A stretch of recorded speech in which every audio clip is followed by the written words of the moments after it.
All right, folks, welcome to today's episode Extras. Thank you so much for joining us. I am thrilled to have with us today one of the guests from our seminar. We have Rahh. Eamon is the proud principal of the University Pathways Public Service Academy, which is a new high school here in Watts, here in the Los Angeles area. So, Eamon, welcome. Thank you. Thank you for having me. Thank you so much for joining us. So, your school is, a really interesting place. You guys have the nickname, the U. Yes. I see on Facebook the videos all the time. I see kids with firefighters. I see the Law Society. I see football helmet selection. I see all kinds of interesting stuff happening. So tell us about the U. What's the good news? I mean, we are the fresh air of Watts. We are the brand new high school, so we have a lot going on. I think everybody that comes to the school is just fascinated about how much we have going on in the first year of existence. So we have a firefighter academy that's taught by the captain of the Los Angeles County Fire Department, Captain Burton. We also have a law society that's facilitated by one of the top 40 under 40 lawyers, civil attorneys in the state of California, BJ Abron. And we had 30 students selected and they had to apply. It was very competitive, and they're in there and they're learning how to be the future lawyers and the future agents of change of the community, which is awesome. We also have a FBI Academy that's facilitated by the DEA and people coming from all of the law enforcement coming to teach the FBI Academy. We have the U Divas, which is dancing for our hip hop dance and drill and step for our students, and it's facilitated by a friend of mine, and I'm lucky to know the owner of the Compton Divas, and she brought the U Divas to our school, so that's awesome. We also have, we're building our sports program, so we're looking to bring football next year, 8-man football, but it's still tackle football to our school. We offer full-fledged sports. We also have a Gentlemen to Kings program where it's focused on just young boys of color and how to really navigate the system, and we're teaching them the critical race theory and different things like that. We also have another program called Champs Up, which is really a growth mindset program for both male and female to really just promote growth mindset. It's just so much. I know I'm probably leaving other stuff out. And then we have the Think Watts Foundation, our partnership with Think Watts. We have a partnership with Think Watts and the Clippers, and they just renovated our gym and our outdoor space, provide us with a garden. And this is all within, 6 months of just being open. So, we have a lot going on at the U. So, I think something that our audience probably won't necessarily have a lot of way to understand is the journey of a new school. So your school's in its first year with students. You have 9th and 10th grade students this year, but you've had some time prior to that to plan and hire and, staff up and all of that. But I'm wondering if you can tell us a bit about the kind of the journey of the school and, what's been great, what's been challenging, what's been new and interesting in that process. I think we are a unique school. The journey of the school has been a roller coaster. I could say that. But if anybody had opportunity, if you had the opportunity to open a new school, and I was faced with that, is why open a school that you see, that you've seen? You should open up a school that's innovative, that's creative, that's different, that take pieces. So I went on just like field trips to high schools, the high-performing high schools. I went to High Tech High. I've talked to people from Chadwick private schools. I went to King Drew. I went to all these high-performing schools and wanted to take what really made them successful. So I took bits and pieces from that and put it all in a pot and put my own flavor to it, and out came the U. So during that time, it was really just setting a vision, setting a mission, setting just like the direction of the school, and then hiring staff, because people makes this go around. People makes this work, and the teachers make it work. The counselor make it work. So hiring the right people was very important. The journey was a lot of writing, a lot of time, a lot of recruitment, just making our school a brand. Because we're a new school, it's a lot of high schools in our area, and we wanted to let the community know, the world know that University Pathways is bringing high quality education for the students and the community of Watts. So it's been a fascinating journey. Yeah, I am sure. So speaking of your teachers, something I saw online is you guys doing some yoga with the Yeah. staff, right? Yeah. And so that's cool unto itself, but also I can imagine that in your mind there's more going on than just what can be seen in the video. And so tell us a bit about like why was that Yeah. important for you, and why is that important for your school, and why is that important for your school given where your school is? Great question. It really started off with planning. So during the planning time, during the summer, I took my assistant principal, myself. We had a strategic plan, and the strategic plan had what are things that were really deep roots that we wanted to focus on with our students, but then our organizational culture. We really wanted to look into what we were going to do to provide a great organizational culture, which how we create a high performing team. And one of the things that she brought up, I wish I could take all of the credit for it, but she was like, how about at least a goal for this year is we do 2 yoga sessions with our staff. And we brainstorm on the why, and it came like stretching, mindfulness. These things are critical not only for students, but for teachers' well-being as well.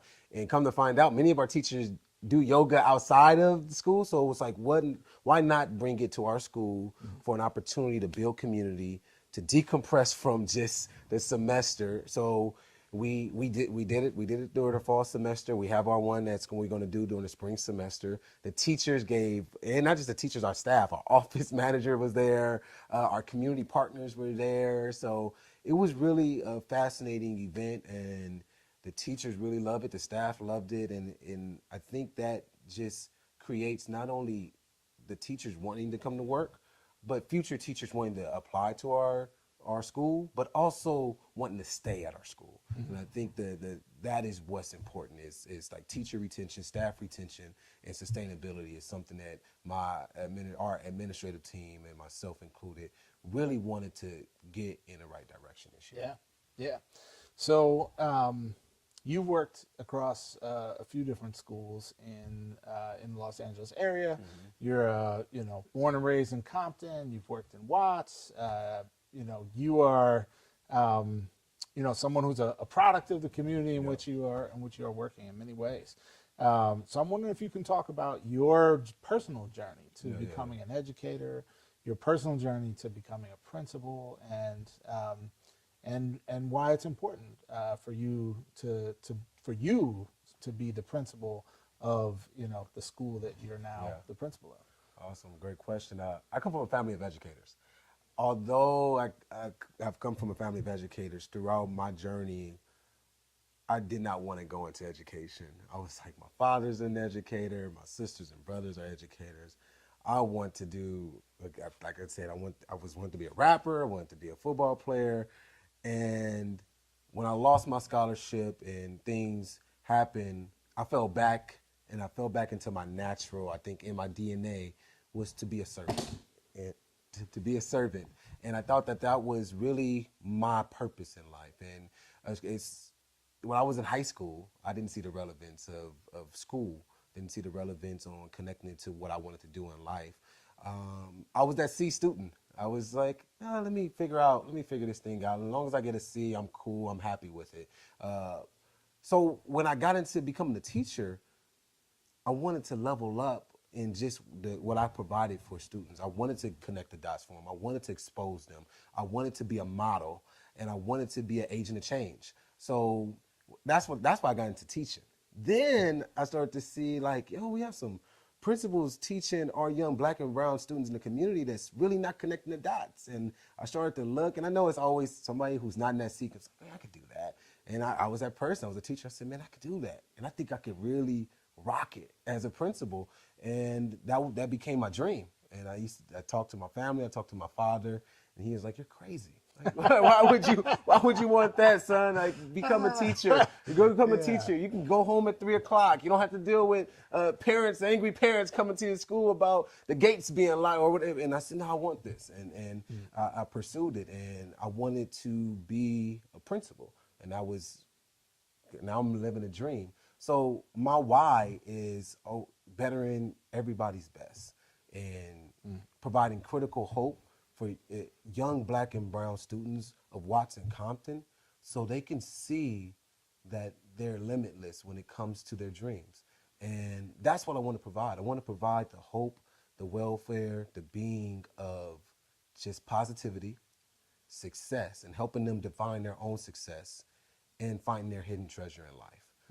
One thing we do at our school is we do a strategy called PIE for our teachers, and we do that with our students, is what's going to be your purpose, what's going to be your impact, and what's going to be your effectiveness. And we try to always just live by that when it comes to thinking about what's our why. Mm-hmm. And that's why I want to become a principal, is to provide every kid that walks through my school an opportunity for them to reach their dreams. Yeah, yeah.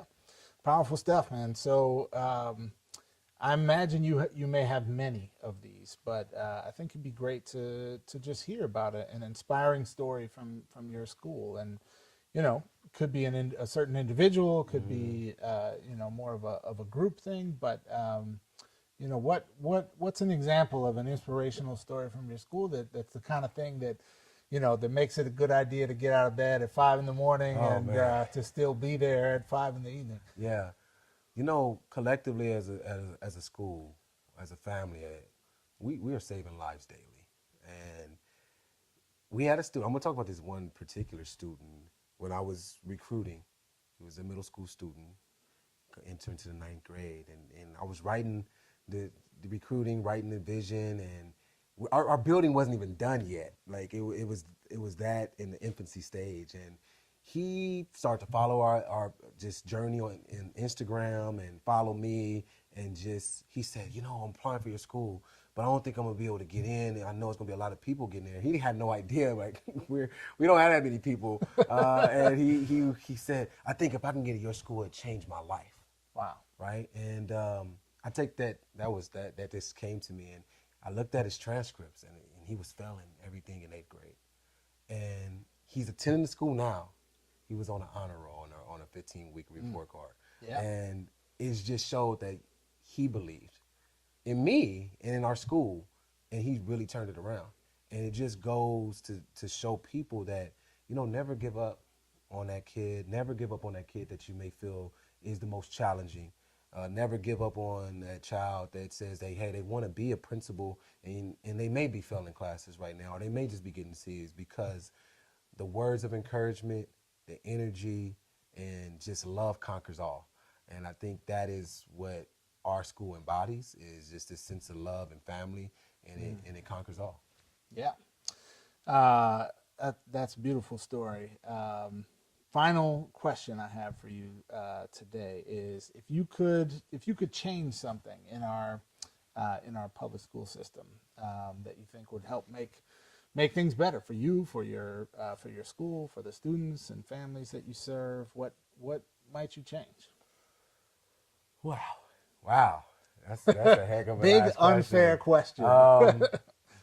It's many things that I would want to propose, but one in particular, I would think a master plan for African American students, similar to like a master plan for EL students in districts, and moving forward with supporting students of English learners, and making sure that it's guided, and making sure that resources are allocated for the success of students coming into the educational system.